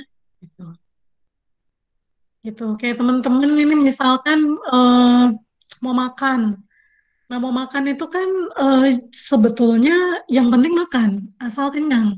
Yang repot itu kan kita pengen makan apa hari ini. Gitu. Biasanya makan satu porsi 20.000, tapi ini kebetulan lagi pengen yang agak mahal gitu. Jadi satu porsinya 100.000. Boleh nggak kita beli? Boleh, tapi ya harus tahu dulu konsekuensinya. Oke, saya beli yang 100.000 hari ini, tapi kira-kira ada nggak ya di dekat rumah atau di dekat kos-kosan yang jualan makanan satu porsinya 15 ribuan. Kalau ada bisa nih seminggu makan itu aja, jadi nggak kelaparan, gizi tetap terpenuhi, tapi bisa juga makan enak. Jadi dampak jangka panjangnya itu yang harus dipikirkan, bukan yang penting, yang penting beli aja dulu lah. Nanti dipikir belakangan ini kepake atau enggak, gitu. Kemudian baru ke strategic decision. Strateginya bagaimana? Strategi ini macam-macam. Cara membelinya, tadi ya nyicil kah atau lunas kah atau mungkin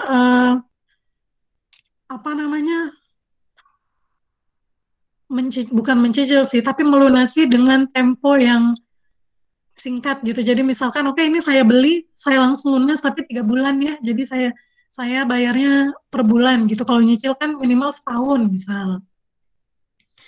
Gitu atau gimana? Atau mungkin karena nggak urgent-urgent banget, ini harus tetap kita beli ini alatnya. Tapi karena belum penting, ini bisa kita beli tahun depan, kita punya dana berapa, ayo kita investasikan dulu sekarang.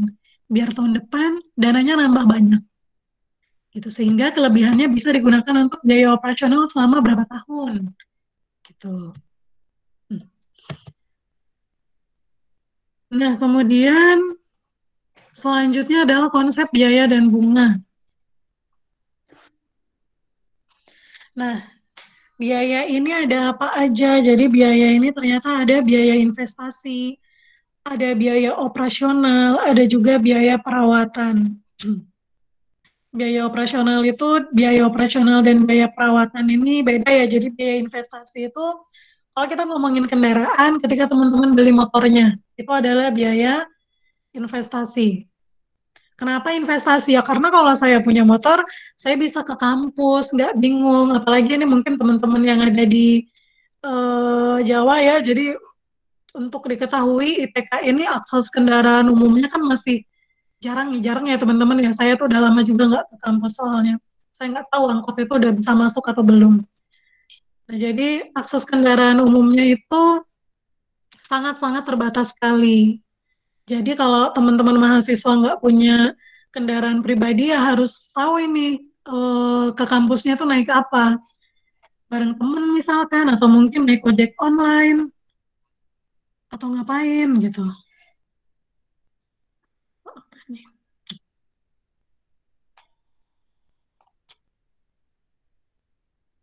Iya.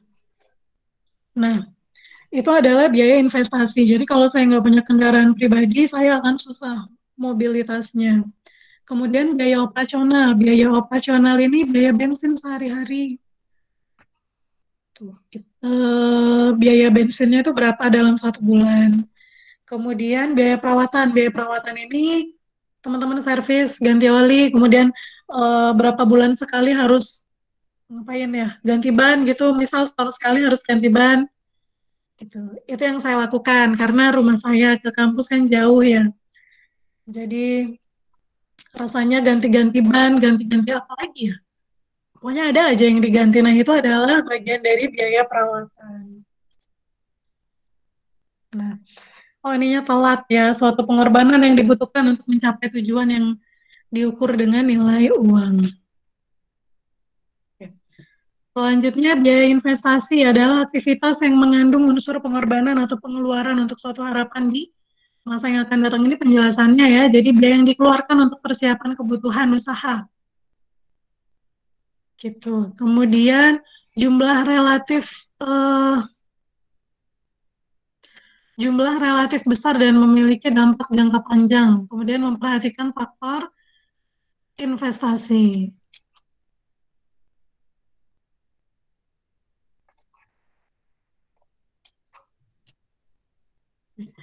Selanjutnya,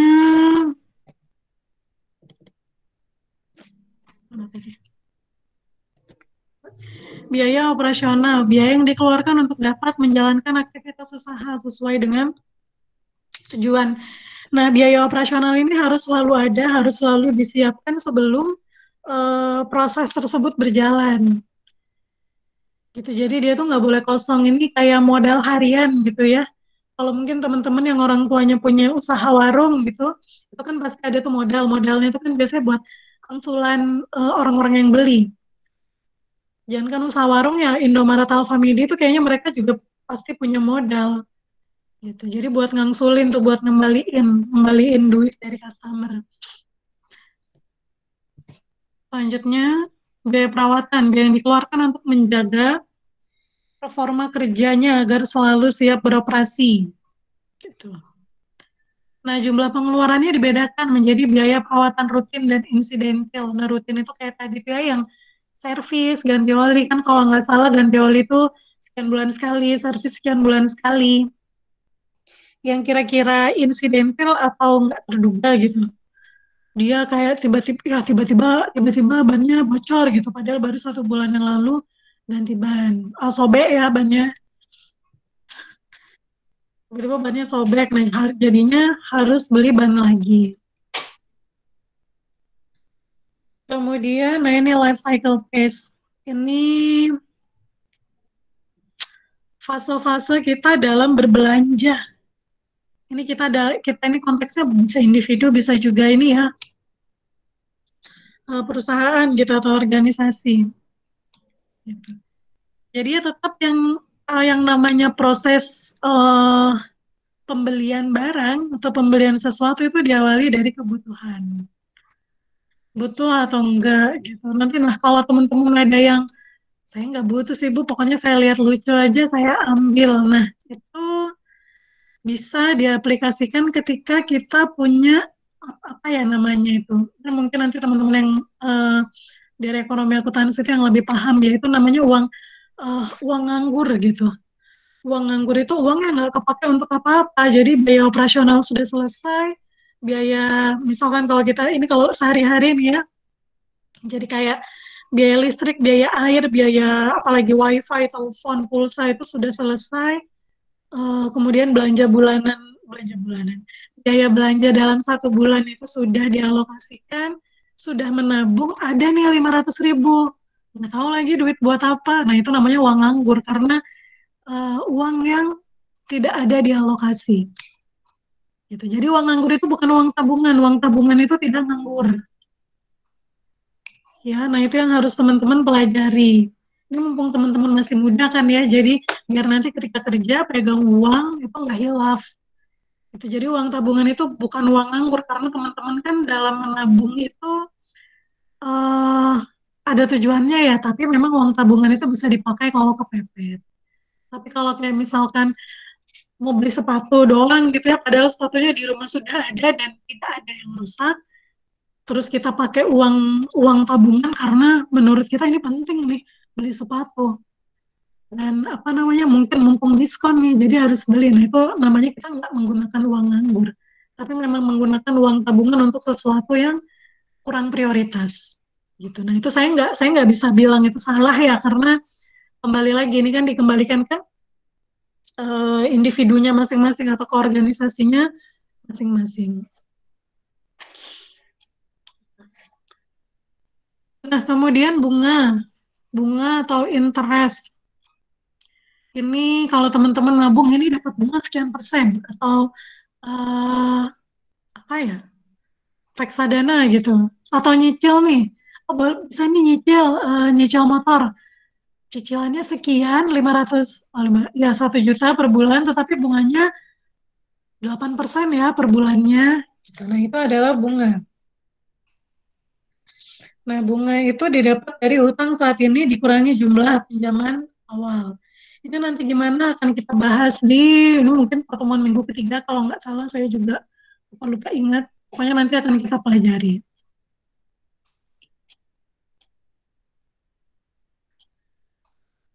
Nah, kemudian ini adalah bunga modal.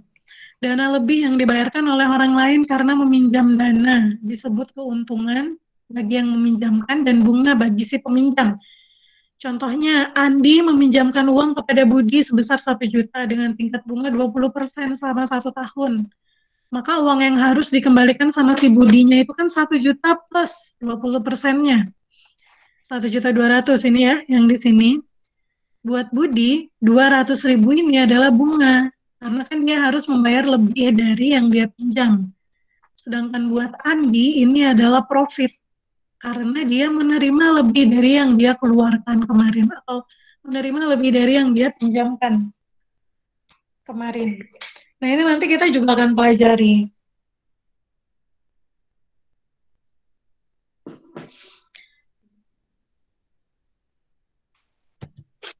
Kemudian perhitungan tingkat suku bunga merupakan rasio antara bunga uang yang dibebankan per periode waktu dengan jumlah yang dipinjam di awal periode dikalikan dengan 100%. Ini nggak ada contohnya. Jadi bunga yang dinyatakan per unit waktu per jumlah pinjaman yang diterima dikali 100%. Ini nanti juga akan kita pelajari. Nah, apakah bunga sampai di situ? Oh, ternyata enggak. Jadi bunga itu juga ada nih macam-macamnya. Secara umum dia ada 4 macam. Ada simple interest, ada compound interest, ada nominal interest, dan effective interest. Nanti ini akan kita pelajari juga masing-masing dari jenis bunga. Jadi cara menghitungnya bagaimana, dia digunakan kalau apa, digunakan untuk apa gitu ya. Nah biasanya kalau kita ke bank gitu ya teman-teman, nggak hanya ke bank sih, kalau kita membeli sesuatu dengan konsep mencicil itu kita bisa memilih bunganya kalau pembeliannya itu dalam jumlah yang besar. Nah kita bisa pilih jenis bunga yang menguntungkan buat kita. Nah, kalau buat si penyedianya itu pasti namanya bunga yang akan jadi profit kan ke dia, akan menguntungkan dia juga. Tapi mana yang bisa kita capai, itu kita bisa milih. Nah, nanti akan kita pelajari lagi. Kemudian pengambilan keputusan. Bentar ya, saya izin 2 menit, 3 menit deh, 3 menit aja sebentar.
Ya baik, terima kasih sudah menunggu. Saya lanjutkan ya. Kemudian terakhir adalah pengambilan keputusan. Nah, jadi dalam mengambil keputusan itu kita akan menentukan, sudah saya unmute. Kita akan menentukan apakah investasi atau pembelian yang akan kita lakukan itu layak atau tidak. Kemudian apakah kalau layak nih, oh ternyata layak kok. Itu ada berapa banyak yang layak, berapa banyak. Ini kalau misalkan kita mau beli ini ya, mau beli mesin dan mesinnya itu macam-macam gitu. Nah, jadi oh ya layak kita harus beli mesin. Nah, kemudian kan dilanjutin nih, mesin yang mana yang mau kita beli. Nah, itu kemudian dianalisa lagi. Ada banyak. Nah, kemudian baru deh memilih alternatif yang paling baik. Alternatif yang paling baik ini adalah alternatif pilihan yang sesuai dengan kemampuan si pembeli. Gitu. Jadi mampunya yang harga sekian atau misalkan mampunya yang dimensinya sekian karena ruang yang tersedia hanya itu. Mampunya yang begini, mampunya yang begitu gitu. Nah, jadi kriterianya masing-masing. Nah, alasan pengambilan suatu keputusan karena suatu investasi atau proyek bisa dikerjakan dengan lebih dari satu cara. Atau kita punya pilihannya itu lebih dari satu. gitu. Kita punya pilihan lebih dari satu sehingga kita bingung kita harus milih yang mana. Makanya diperlukan kemampuan untuk mengambil keputusan. Dalam mengambil keputusan ini kita nggak boleh ini ya, kita harus mengesampingkan perasaan pribadi. Ya misalkan, duh ini yang jual temen, atau duh yang ini tuh warnanya warna favorit. Nah itu tuh harus dilupakan dulu. Jadi benar-benar dipilih yang ekonomis, efisien dan efektif secara ekonomis. Gitu. Nah, kemudian karena keterbatasan sumber daya untuk melakukan investasi sehingga tidak semua alternatif bisa dikerjakan. Ya duitnya adanya segitu, jadi harus beli satu. Atau ya ruangan yang bisa dipakai adanya sebesar itu aja. Jadi ya mau nggak mau kita harus cari mesin yang ukurannya sekian gitu. Bisa sih bikin ruangan baru, tapi belum direncanakan dalam waktu yang dekat. Kemudian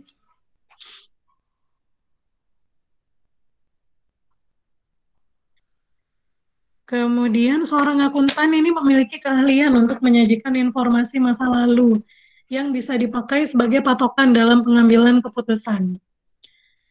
Sedangkan seorang ahli keuangan banyak terlibat dalam proses estimasi aliran kas di masa yang akan datang. Nah, jadi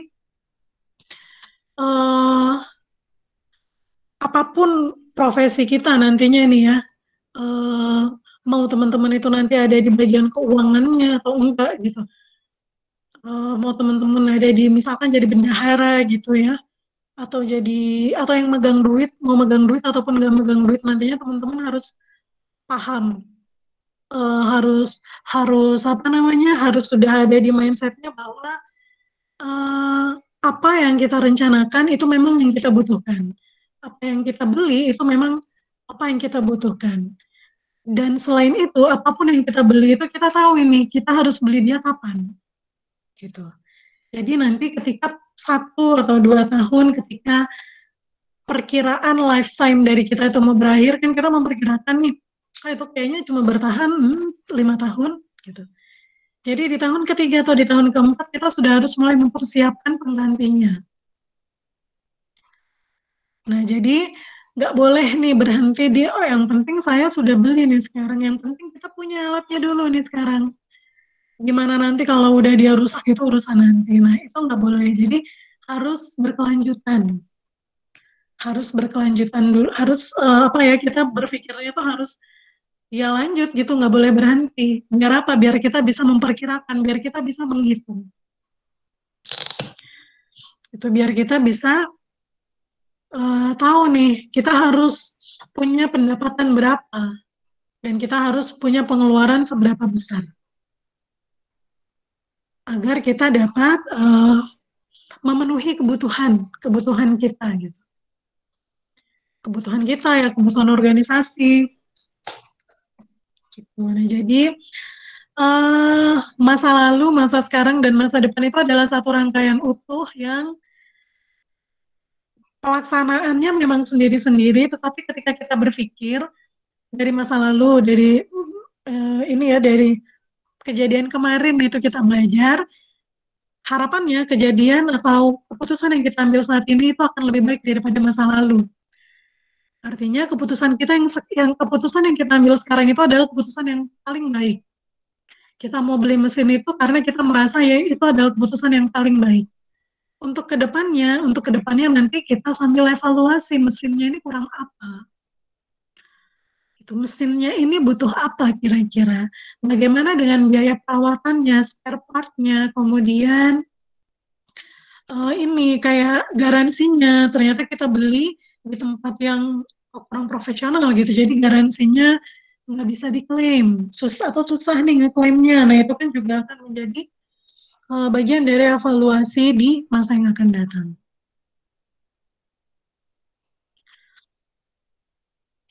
Nah, selanjutnya ini adalah konsep biaya. Tadi tuh kita udah ngebahas ini ya, konsep biaya di slide sebelumnya itu apa aja ya tadi itu? Biaya investasi, biaya operasional, dan biaya perawatan, kalau saya nggak salah ya. Nah, jadi ternyata konsep biaya selain itu ada juga biaya siklus hidup. Ada biaya langsung, ada biaya langsung, biaya tidak langsung, dan biaya overhead. Kemudian biaya tetap dan biaya variabel, ada juga nih biaya rata-rata.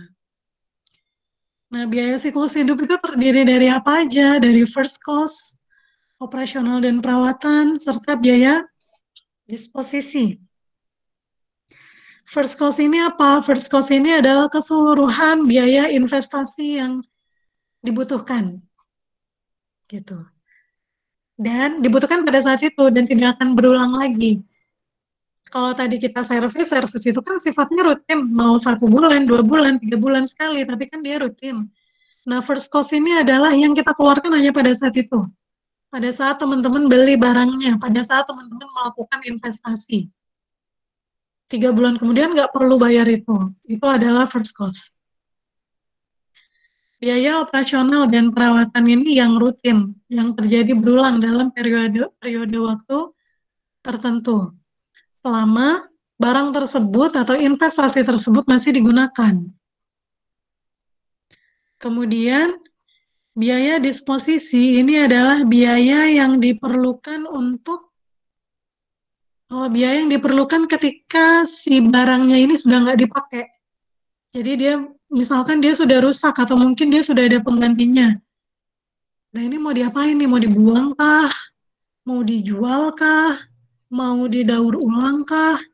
Nah, untuk tadi itu contohnya 3 hal ya, dijual, didaur ulang, dibuang.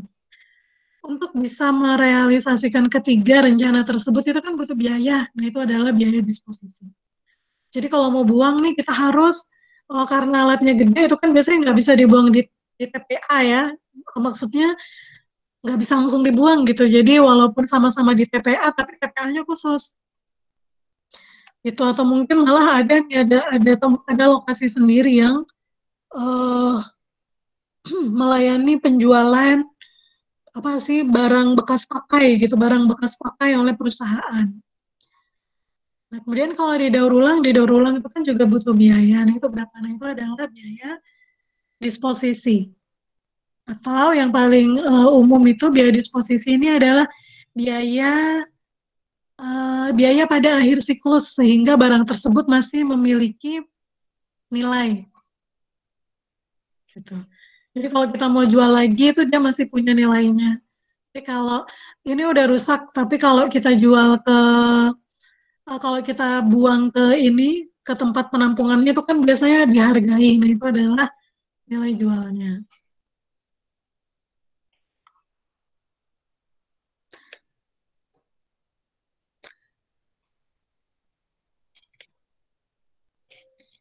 Kemudian ini adalah biaya manufaktur. Biaya manufaktur kalau tadi di kotak-kotak di atas itu termasuk di dalamnya adalah biaya langsung, biaya tidak langsung, biaya overhead, ongkos tetap, ongkos variabel itu masuk di biaya manufacturing. Nah, jadi dalam biaya manufaktur kita punya 3 harga. Yang pertama di sini adalah harga pokok produksi, di mana harga pokok produksi ini berkaitan dengan ongkos dasar dan overhead.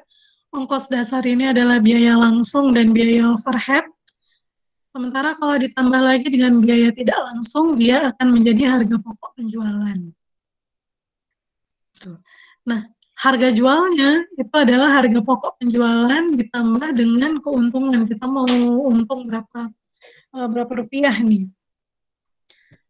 Nah, jadi biaya langsung ini adalah biaya-biaya yang berkaitan langsung dengan proses produksinya. Teman-teman udah belajar lah ya, jadi ini mengulang.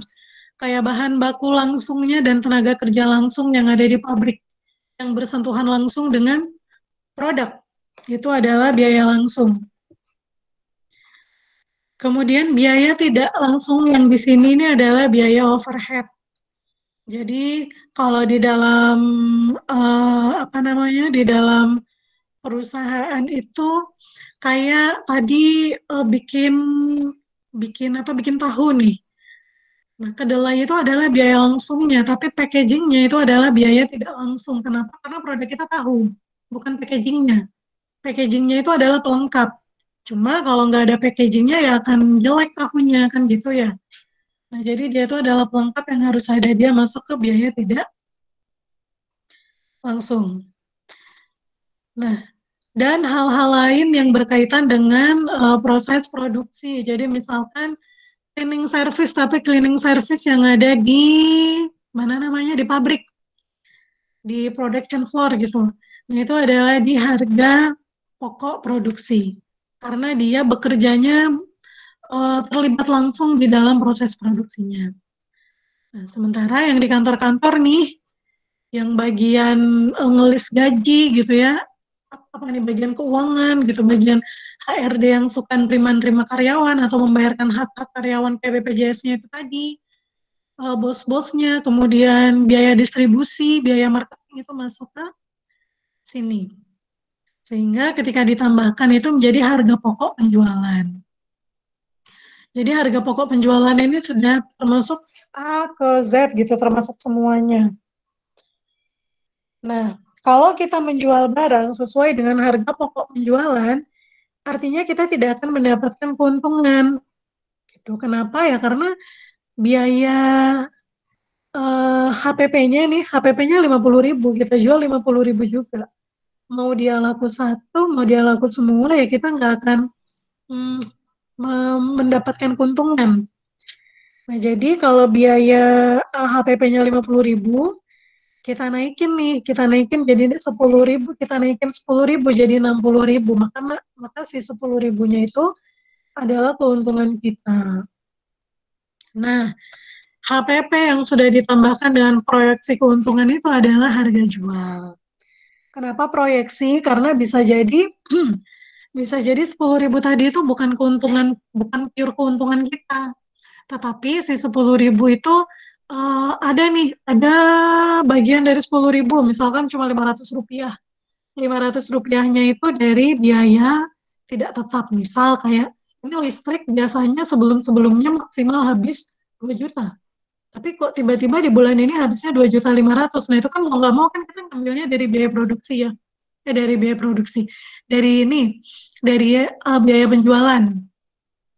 Gitu. Nah, jadi yang harusnya tadinya untung 10.000 karena kepotong lagi buat biaya operasional, berarti bukan 10.000. Gitu. Nah, ini biaya total sistem produksi. Jadi di mana ongkos total untuk membuat produknya sejumlah X. Kita mencari harga ini ya, ongkos total untuk buat 100 produk itu berapa sih? Gitu. Atau ongkos total untuk membuat satu produk. Nah, itu harus diperhitungkan ketika teman-teman nanti bekerja. Misalkan teman-teman kerjanya atau yang ini ya, yang apalagi yang baru punya usaha gitu. Nah, itu juga harus diperhitungkan. Kenapa? Biar tahu ini. Kalau saya mau ngasih promo, itu yang harus saya promoin ini menu yang mana. Makanya kan kalau teman-teman cek-cek promo-promo sekarang itu biasanya ada menu-menu tertentu. Kalaupun menunya bebas itu bukan promo yang rutin gitu. Jadi promo yang rutin itu pasti yang sudah mereka tentukan. Kenapa ya? Karena mereka juga pikirin tuh kalau ini saya jual 50% masih belum rugi kok. Gitu. Kemudian ini adalah biaya rata-rata. Nah, biaya rata-rata, ongkos rata-rata per unit, biaya rata-rata ini ya untuk satu unitnya. Jadi untuk mengetahui biaya rata-rata ini kita harus tahu dulu rasio antara biaya total dengan jumlah output. Ini sebetulnya kebalikan dari yang tadi ya, kebalikan dari yang ini, biaya total. Gitu. Nah, jadi dari sini kita tujuannya sama sih, untuk mengetahui biaya per unitnya, per jumlah produksinya gitu, per jumlah produksi tertentu. Gitu. Nah, biasanya semakin banyak outputnya, jumlah output ini jumlah banyaknya produk yang diproduksi ya, semakin banyak produknya, maka biaya biaya tetap yang terdistribusi pada jumlah produk itu juga akan semakin banyak. Nah, ini nanti juga akan ada nih status sih kasus-kasusnya. Nanti akan kita bahas di pertemuan-pertemuan berikutnya.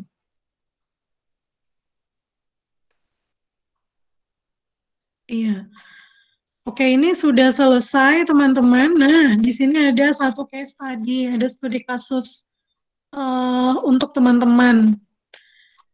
Ini rasanya ini tugas individu aja ya, jadi nanti teman-teman kerjakan waktu pengerjaannya berapa hari ya? Mau berapa hari? 1 minggu kelamaan ya? 2 hari cukup? Cuma satu soal kok, ini sebetulnya case study pengantar aja. 2 hari ya, kalau Senin, Selasa, Rabu dikumpulin. Rabu dikumpulkan malam aja lah. Baik Bu, untuk ini Bu, pengumpulan tugasnya di opsi mana Bu? Oh iya, nanti pengumpulan tugasnya saya buatkan di LMS. Ini teman-teman yang dari luar ITK bisa akses LMS semua kan ya? Bisa Bu? Bisa, Bu. Saya ya. Nanti pengumpulannya di situ termasuk tata cara pengumpulan. Jadi misalkan apakah ada format-format tertentu dalam pengumpulannya atau harus gimana gitu. Nanti akan dijelaskan di situ. Ya silakan Melati. Maaf Bu, ini nanti materinya dikirim kemana ya? Maksudnya dibagikan ke teman-teman enggak? Oh iya, ya untuk materi nanti akan saya bagikan. Jadi kalau saya lupa ngasih materi ke kelasnya, Irwan nanti bisa tolong diingatkan. Semua materi dan hasil rekaman akan saya bagikan di LMS ya teman-teman. Nanti untuk rekaman saya buatkan Google Drive. Untuk materinya langsung saya masukkan karena ini minggu pertama di LMS itu kan ada ini ya, apa namanya teman-teman ya itu folder tiap minggu gitu. Nanti saya masukkan di situ. Jadi materi minggu pertama akan ada di materi minggu pertama. Dan seterusnya itu, materi kedua juga. Nah, nanti termasuk ini, cara teman-teman mengumpulkan tugas, karena ini tugasnya saya berikan di minggu pertama, nanti juga ada di minggu pertama. Atau mungkin ini Baik, kali ya, Bu, saya terima coba kasih. sama-sama melatih. Atau saya coba ini ya, share apa namanya teman-teman? Aduh, ini LMS. Ya mohon dimaafkan lah ya. Ini saya stop aja recordingnya.